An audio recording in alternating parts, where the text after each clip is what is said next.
Morning to all of you, Diane Soy and Robin Roberts, and we're getting the video in. Take a look at what is happening as the wall of water moves into Samoa this morning, engulfing the towns. Cars and people swept up as far as a mile inland.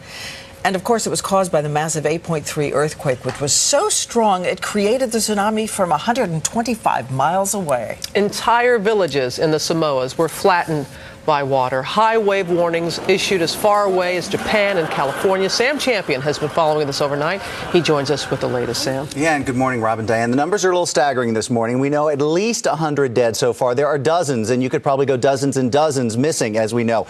Just to give you an idea of where this island is, if you left the coast of L.A. and traveled across the Pacific Ocean, it's about 4,700 miles before you'd hit American Samoa. We began this morning with a survivor's video story, detail by detail, just moments after the tsunami.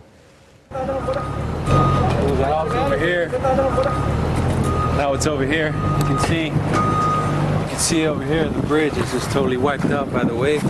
There's absolutely no way for any vehicles to go to that part of the island. The whole part of the road is just wiped out. You can imagine the sheer force of that.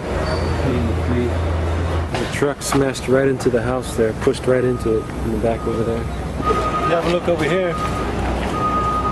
Everything is just completely wiped out.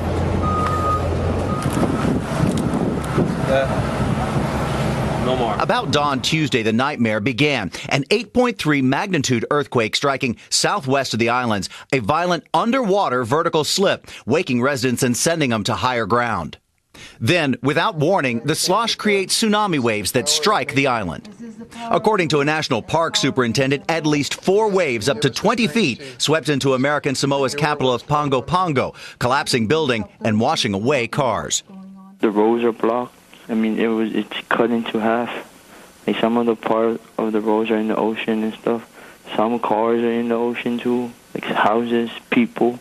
There are reports of people being dragged out to sea, others buried in the sand, and on the island of Samoa, entire villages flattened as residents remained huddled on high ground for hours, fearing more waves.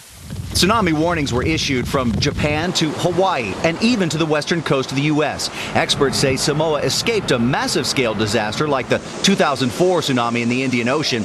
It left 230,000 dead, largely because that earthquake's magnitude was 32 times stronger. Across the island's widespread power and phone outages have left stateside relatives struggling to get information. Fala Toailoa was on the phone with his family in American Samoa when the tsunami hit.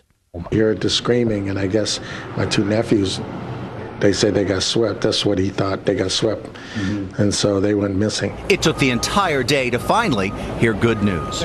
My 2 nephews that were missing were located. Now, the strength of that earthquake near Samoa, American Samoa, was about 8.0 to 8.3. We've got some word this morning that another earthquake, this one near Padang, Indonesia, that's the capital of West Sumatra, about 900,000 people are there. That earthquake, also a very strong one at about 7.9. It's part of that area in the Pacific, Robin, known as the Ring of Fire, which is very active for earthquakes. So we have to keep an eye